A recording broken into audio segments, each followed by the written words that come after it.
হযরত আনাস বলেন হাত্তা আকালু ওয়া শাবিউ, আমি আশ্চর্য হয়ে গেলাম, রুটির হালতে আছে, অল্প একটু রুটি সকলের পেট ভরায় দিছে। সুবহানাল্লাহ। ইজতিমাই খাবার, এই পরিমাণ আল্লাহ বরকত দিছে। তাহলে আবার বলেন তো, একা একা খাবার, বলেন না, সবাই বলে না, বিশ্বাস হয় না সবার। একা একা খাবার বরকত শূন্য, ইজতিমাই খাবার বরকতপূর্ণ। একদিন কমসে কম আপনি আপনার পুরা ফ্যামিলি সকলে একসাথে বসে খাবার খায় দেখেন কি পরিমাণ আল্লাহ বরকত দেয়।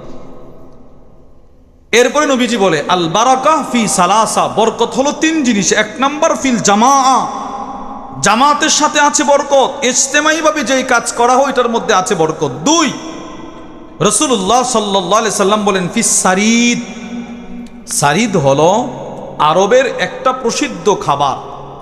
রুটির ছোট ছোট টুকরা, গোশতের ছোট ছোট টুকরা একসাথ করে ভিজিয়ে খাওয়া হয়, ওইটাকে বলে সারিদ। আরবের প্রসিদ্ধ খাবার। এই খাবার এতটাই শ্রেষ্ঠ খাবার, সহিহ বুখারীর বর্ণনা, নবীজি বলেন ক্বালা রাসূলুল্লাহ সাল্লাল্লাহু আলাইহি ওয়াসাল্লাম, নবীজি সাল্লাল্লাহু আলাইহি ওয়াসাল্লাম ইরশাদ করেন ইন্না ফাদলা আয়েশা আলা সাইরিন নিসা, নবীজি বলেন আমার প্রিয়তমা স্ত্রী হযরত আয়েশার শ্রেষ্ঠত্ব সব মানুষের উপরে যেমন, নিশ্চয় আমার প্রিয়তমা স্ত্রী আয়েশার শ্রেষ্ঠত্ব সব মহিলাদের উপরে কেমন জানো, যেমন কাসারিদ আলা সাইরিত তাম, সারিদ খাবারটার শ্রেষ্ঠত্ব সব খাবারের উপরে যেমন। সুবহানাল্লাহ বলেন। আরে আম্মাজান আয়েশার মর্যাদা বোঝা থেকেই নবীজি হাদিসে সারিদ খাবারটারই নিয়ে আসছে। এই জন্য আল্লামা ইমাম ইবনুল হাজার আসকালানি বলেন পৃথিবীর ইতিহাসে সারিদ খাবারটাই একমাত্র খাবার, যেই খাবার কোনো মানুষ খাইলে আল্লাহ তাকে দুনিয়া আখিরাতের সর্বোত্তম শক্তি দান করে, ইবাদতের শক্তি দেয়। তাহলে আবার আপনারা বলেন তো, দুইটা হাদিস থেকে আমরা কি বুঝতে পারলাম? সাহারির খাবারের মধ্যে বরকত আছে না নাই? সবাই বলে না। কোন খাবারে? প্রশ্ন, হুজুর বরকতটা কি? শুধু তো দুইটা হাদিস থেকে বললেন বরকত আছে, বরকত, এবার বরকতটা কি? সহিহ ইবনে হিব্বানের বর্ণনা, ক্বালা রাসূলুল্লাহ সাল্লাল্লাহু আলাইহি ওয়াসাল্লাম, নবীজি সাল্লাল্লাহু আলাইহি ওয়াসাল্লাম ইরশাদ করেন, আল্লাহর রাসূল বলেন ইন্নাল্লাহা ওয়া মালাইকাতাহু ইউসাল্লুনা আলাল মুতাসাহহিরিন, নবীজি বলেন রমাদানুল মুবারকের চাঁদ ওঠার পর কোনো মুমিন বান্দা যখন সাহরি খাওয়ার জন্য খাবারের প্লেট সামনে নিয়ে বসে, আল্লাহ তাআলার রহমতের সবগুলো দরজা আল্লাহ তাআলা ওই বান্দার জন্য খুলে দেন। সুবহানাল্লাহ। সাহরি খাওয়ার জন্য যে বসে তার জন্য রহমতের সবগুলো দরজা আল্লাহ খুলে দেন। দুই, আসমানে যত ফেরেশতা, জমিনে যত ফেরেশতা, সব ফেরেশতা একসাথে সব ফেরেশতা ওই বান্দার জন্যে মাগফিরাতের দোয়া করতে থাকে, আল্লাহ তাকে ক্ষমা করে দেন, আল্লাহ তাকে ক্ষমা করে দেন, আল্লাহ তাকে ক্ষমা করে দেন। তাহলে এবার বলেন তো, সাহারির মধ্যে বরকত আছে না নাই? তাহলে এবার শুরু থেকে, এক নাম্বার, আমি সাহারি খাবো কেন? নবীজি খাইতেন এজন্যে, বলেন নবীজি। দুই, আমি সাহারি খাবো কেন? সাহারি হলো পবিত্র খাবার। সাহারি কি খাবার ভাই? তিন, আমি সাহারি খাবো কেন? সাহারি হলো বরকতপূর্ণ খাবার। চার, যদি পারেন আমার সাথে বলবেন, বলেন সর্বোত্তম সাহারি গোস মাছ না, বলেন সর্বোত্তম সাহারি ওই সাহারি যার ভেতরে আছে খেজুর। সুবহানাল্লাহ বলেন। যেই সাহারির খাবার মেনুতে খেজুর আছে, খেজুর, ওই সাহারিটা হলো নবীজি বলেন সর্বোত্তম সাহারি। আমাদের দেশে আমরা ভাত, শাক, সবজি, মাছ, গোশত, মোড়ক সবগুলো দিয়ে আমরা সাহারি খাই। শেষে কিন্তু আমরা দুধ খাই অথবা দই খাই, সাথে কলা কিংবা গুড় রাখি না আমরা? ওইখানে আপনি একটা খেজুর রেখে দেন। নবীজি বলেন যেই সাহারির মধ্যে আছে খেজুর, ওই সাহারিটা হলো মুমিনের সর্বোত্তম সাহারি। তিরমিজি শরীফের বর্ণনা, ক্বালা রাসূলুল্লাহ সাল্লাল্লাহু আলাইহি ওয়াসাল্লাম, নবীজি সাল্লাল্লাহু আলাইহি ওয়াসাল্লাম ইরশাদ করেন, নি'মা সাহুরুল মুমিন আত-তামার। নবীজি বলেন সর্বোত্তম সাহারি হলো খেজুর। সুবহানাল্লাহ বলেন। সর্বোত্তম সাহারি কি? খেজুর। প্রশ্ন হলো হুজুর, খেজুর কেন সর্বোত্তম সাহারি? একটা প্রশ্ন। বিসমিল্লাহ।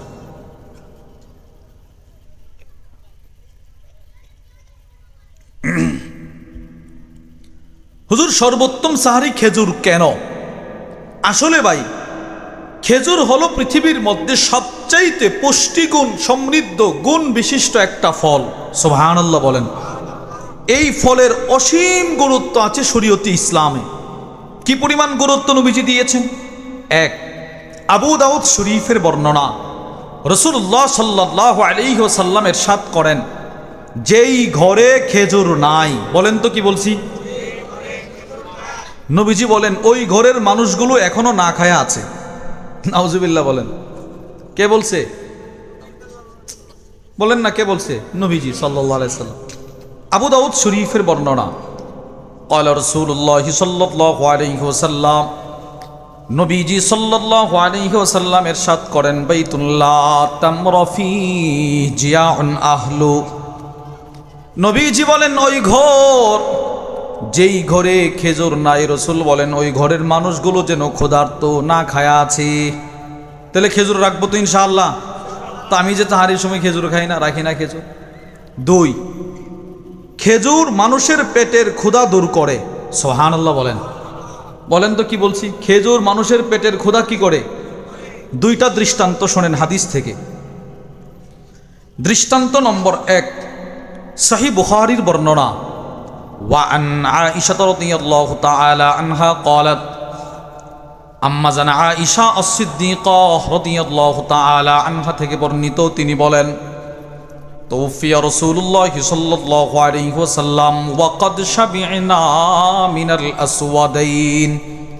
আম্মা জান বলেন রাসূলুল্লাহ সাল্লাল্লাহু আলাইহি ওয়াসাল্লামের ইন্তেকালের পর আমরা দুইটা কালো জিনিস দিয়ে আমাদের পেটের ক্ষুধা নিবারণ করতাম। সুবহানাল্লাহ। ভাই বলেন তো কয়টা কালো জিনিস? এক নাম্বার আম্মাজান বলেন আত্তামার, খেজুর। দুই, মা, পানি। এক নাম্বার খেজুর। বলেন এক নাম্বার কি? রাসূলুল্লাহ সাল্লাল্লাহু আলাইহি সাল্লামের ইন্তেকালের পর আমরা আমাদের পেটের ক্ষুধা নিবারণ করতাম, দূর করতাম খেজুরের মাধ্যমে। সুবহানাল্লাহ। তাহলে বোঝা গেল খেজুর মানুষের পেটের ক্ষুধা কি করে? দূর করে। দৃষ্টান্ত নম্বর দুই, সহিহ মুসলিমের বর্ণনা, وعن عائشة رضي الله تعالى عنها قالت, আম্মা জানা আয়েশা as-সিদ্দিকা রাদিয়াল্লাহু তাআলা আনহা থেকে বর্ণিত, তিনি বলেন, জাআতনি মিসকিনা। আম্মা জান বলেন এক অসহায় মহিলা আমার ঘরের দরজার সামনে আসলো, ওয়া তাহমিলু ইবনাতাইনি লাহা, মহিলাটার দুই কোলে দুইটা দুধের কন্যা সন্তান। একটা মহিলা আম্মাজানের ঘরের দরজায় আসছে, মহিলাটার দুই কোলে দুইটা কন্যা সন্তান ছোট ছোট কাঁদতেছে। আম্মাজান বলেন মহিলাটা চোখের পানি ছেড়ে দিয়ে আমাকে বলতে লাগলো, আম্মা জান, কয়েকদিন যাবত আমার পেটে খাবার নাই, মানে আমার বুকে দুধ নাই, বাচ্চাগুলোরও খাবার নাই, আপনি একটু সহযোগিতা করেন আমাকে। আম্মাজান বলেন ফাতআমতুহা সালাসা তামারাত, আমার কাছেও কোনো খাবার নাই, নবীজির ঘরেও কোনো খাবার নাই, মাত্র 3টা খেজুর ছিল। কয়টা খেজুর? 3টা। ওই 3টা খেজুর আমি মহিলাটাকে হাদিয়া দিয়ে দিলাম, মা তুমি খাও, তোমার সন্তানকে খাওয়াও। ওই মহিলা ফাআতাত কুল্লা ওয়াহিদাতিন মিনহুমা তামরাতান, মা প্রথমে 3টা খেজুর হাতে নিয়ে 2টা খেজুর 2টা মেয়েকে বন্টন করে দিয়ে দিছে। সুবহানাল্লাহ। মেয়ে 2টা খেজুরগুলো খাচ্ছে। ওয়ারাফাআত ইলা ফিহা তামরাতান লিতাকুলাহা, এবার মা মায়ের বন্টনের খেজুরটা খাওয়ার জন্য মুখের দিকে উঠাইলো। মা মায়ের বন্টনের খেজুরটা খাওয়ার জন্য এখানে নিয়ে আসছে, কামড় দিয়ে দিবে। ঠিক এমন সময় ফাস্তাতআমাতহা ইবনাতাহা, দুটা মেয়ে একসাথে মাকে বলতে লাগলো, আম্মু তোমার খেজুরটাও আমাদেরকে দিয়ে দাও। বলেন তো মায়ের পেটে খিদা আছে না নাই? আচ্ছা। মা তো ফাশাক্কাতিত তামার আল্লাতী কানাত তুরিদু আন তাকুলাহা, যেই খেজুরটা খাওয়ার জন্যে মা মুখের দিকে উঠিয়েছিল, ওই খেজুরটা মা আর খায় নাই। দুটা ভাগে ভাগ করে দুইটা কন্যা সন্তানকে মা দিয়ে দিছে, তোমরা খাও। দুটা মেয়ে খেজুর দেড়টা দেড়টা করে খাইল। এদের পেটের ক্ষুধা দূর হয়ে গেছে। মা কাঁদতে কাঁদতে চলে গেছে, বাচ্চাগুলো হাসি দিছে, পেটে আর কোনো ক্ষুধা নাই। আম্মাজান বলেন ফাআজাবানি শানুহা, মা বুঝি এমনই হয়, নিজে না খায় সন্তানকে খাওয়ায়। এটা দেখে আমি আশ্চর্য হয়ে গেলাম। ফাযাকারতুল্লাযী সানাআত লিরাসূলিল্লাহি সাল্লাল্লাহু আলাইহি ওয়াসাল্লাম, নবীজি যখন কিছুক্ষণ পর আমাদের ঘরে আসলেন, আমি আল্লাহর নবীর কাছে পড়া ঘটনা বর্ণনা করে শোনাইলাম। ইয়া রাসূলুল্লাহ, এক মহিলা দুইটা কন্যা সন্তান নিয়ে আসছিল। দুটা কন্যা সন্তান পেটের ক্ষুধার যন্ত্রণায় কাঁদতেছিল, মহিলাটাও কাঁদতেছিল। 3টা খেজুর ছিল, দিয়েছিলাম, মা খায় নাই। দেড়টা দেড়টা করে খেজুর দিয়ে নিজের সন্তানগুলোর পেটের ক্ষুধা দূর করছে, মা খায় নাই। নবীজি বলে, আয়েশা, ওই মহিলার সাথে যদি তোমার আবার কখনো সাক্ষাৎ হয়, তুমি বলে দিবা ইন্নাল্লাহ ক্বাদ আওজাবা লাহা বিহাল জান্নাহ। ও যে দেড়টা দেড়টা করে খেজুর 2 সন্তানকে দিয়ে পেটের ক্ষুধাগুলো দূর করে দিয়েছে, এর বরকতে আল্লাহ ওই মার জন্যে জান্নাত ওয়াজিব করে দিয়েছে। এই হাদিস থেকে আপনারা কি বুঝলেন? খেজুর মানুষের পেটের ক্ষুধা দূর করে। 3, আমরা খেজুর খাওয়ার পূর্বে খেজুর সামনে আসলেই এটাকে মুখে দিব না, খেজুরটা চেক করে নেবেন।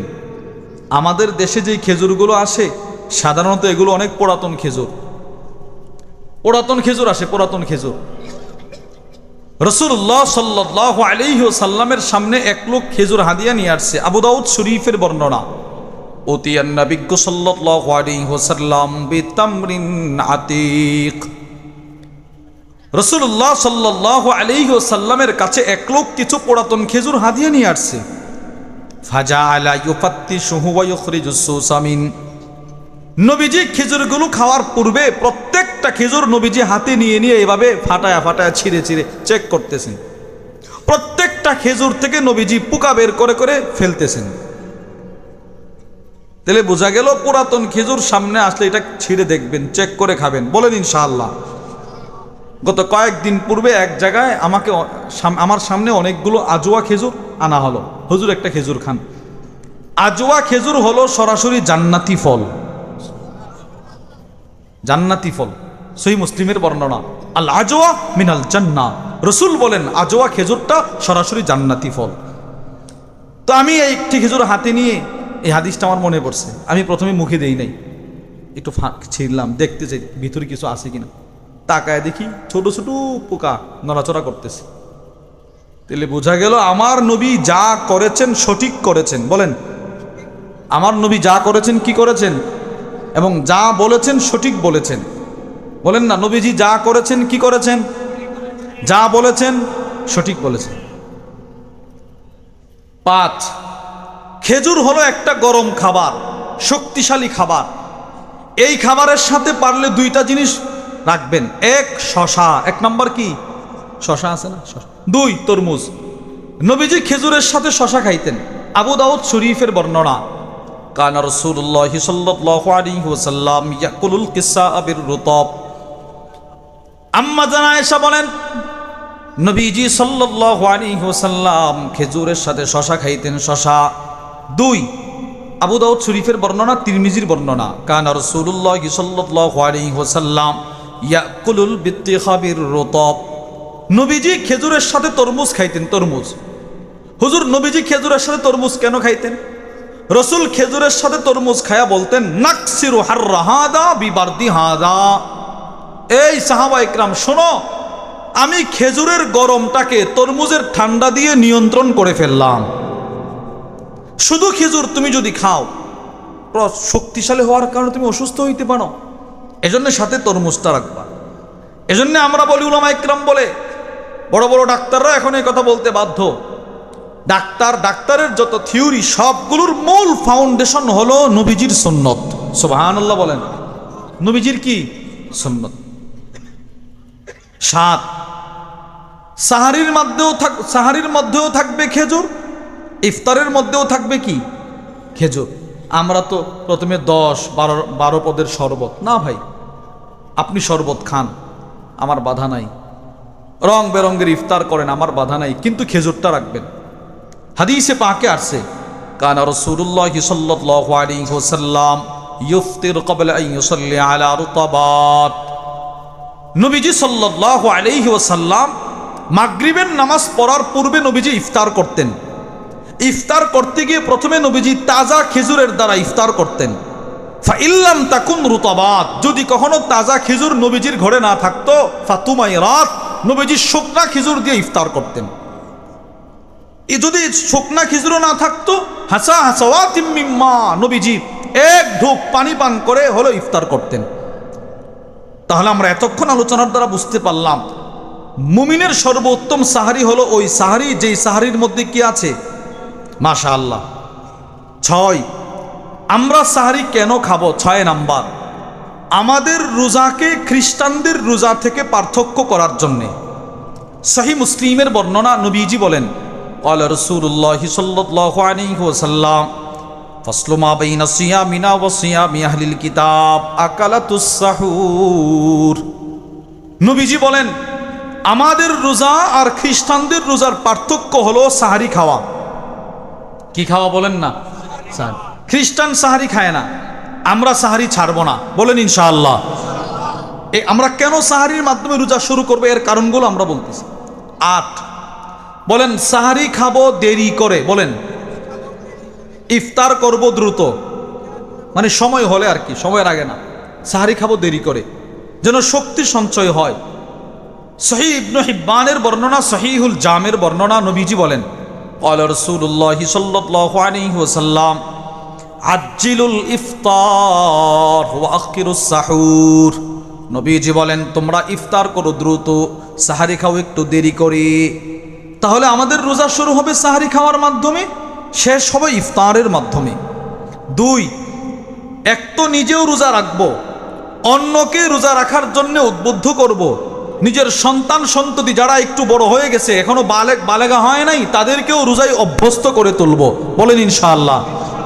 হযরত রুবাইয়া রাদিয়াল্লাহু আনহা তিনি বলেন রাসূলুল্লাহ সাল্লাল্লাহু আলাইহি ওয়াসাল্লাম সেই রমাদানের দ্বিতীয় ধাপ, সারা বছরে যখন একদিন রমজান আমাদের উপরে বাধ্যতামূলকভাবে নবীজি করে দিয়েছিলেন, তখন থেকে আমরা আমাদের ছোট ছোট বাচ্চাদেরকে রোজায় অভ্যস্ত করে তুলতে লাগলাম।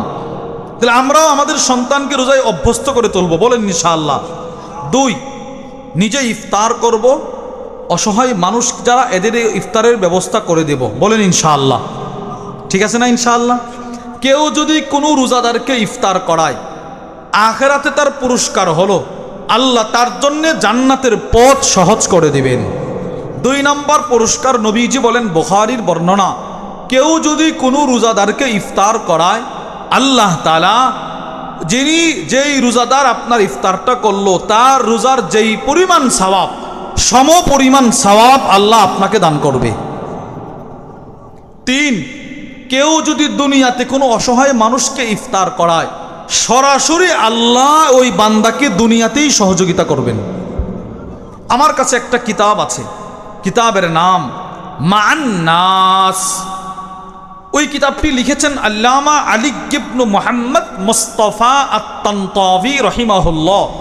মিশরের অনেক বড় আলেম, অনেক বড় বুজুর্গ, অনেক বড় লেখক।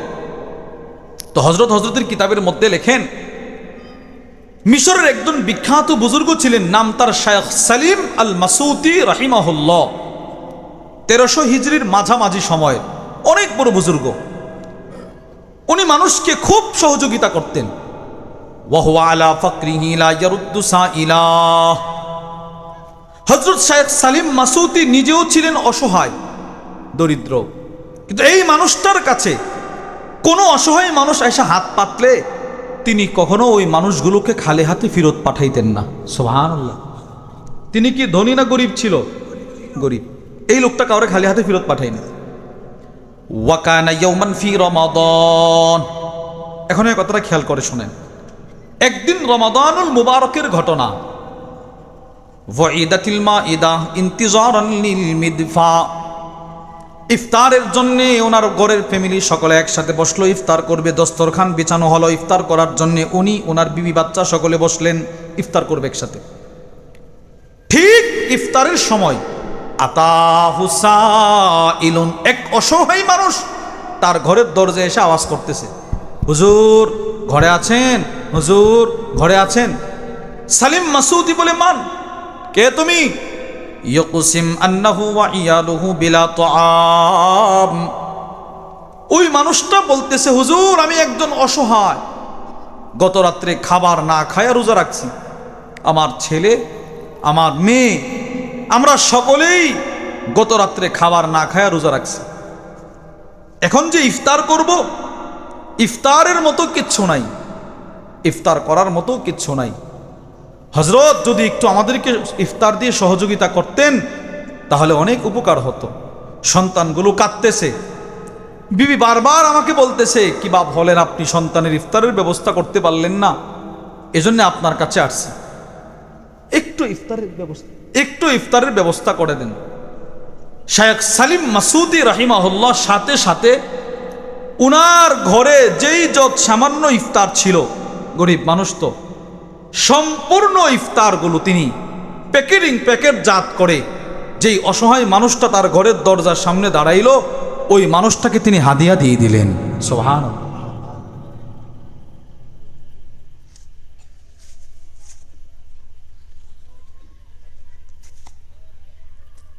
সবগুলো ইফতার তিনি দিয়ে দিলেন। আশ্চর্য।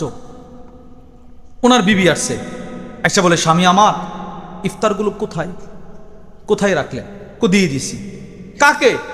কয়েক অসহায় মানুষ আসছিল, তাকে দিয়ে দিলাম। সাথে সাথে স্ত্রী স্বামীর উপরে খুব রাগ হয়েছে। ওয়াল ওয়ালাদ ওয়াসাহাত ওয়া আকসামাত আন্নাহা লা তাকউদু ইনদা। মহিলাটা বলতে লাগলো, হায় হায়, আপনি যা পান তাই মানুষকে দিয়ে দেন, ব্যাপারটা কি আপনি ইফতার করবেন না?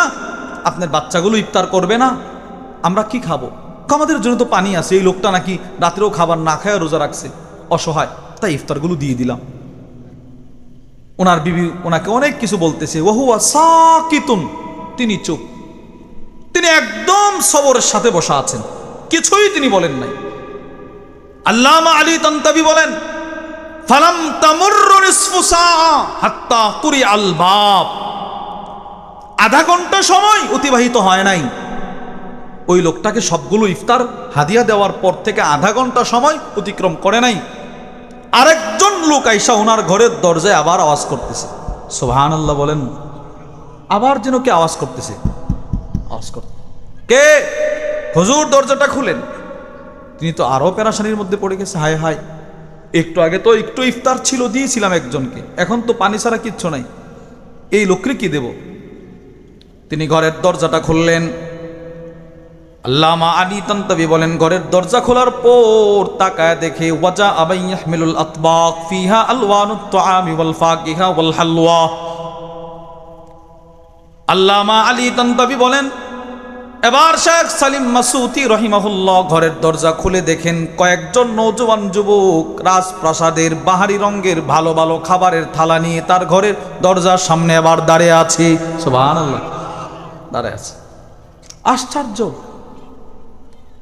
হযরত সালিম মাসউদি বললেন, মাল খাবার, ভাই রে খাবারগুলো কে দিল, কোত্থেকে আসলো, কেমনে কি?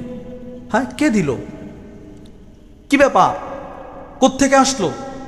আমাদের ভাষায় কলু, ওই 4-5 জন নওজোয়ান যুবক সালিম মাসউদিকে বলতে লাগলেন, আন্না সাইদ বাশা কদ্দা কিবার মিসর। হযরত মিশরের তৎকালীন গভর্নর হযরত সাইদ বাশা, 1350 হিজরির পরের গভর্নর তিনি বলেন, আমি আজকে মিশরের বড় বড় নেতাদেরকে ইফতারের জন্য দাওয়াত করেছিলাম, কিন্তু অনেকেই আসতে পারে নাই।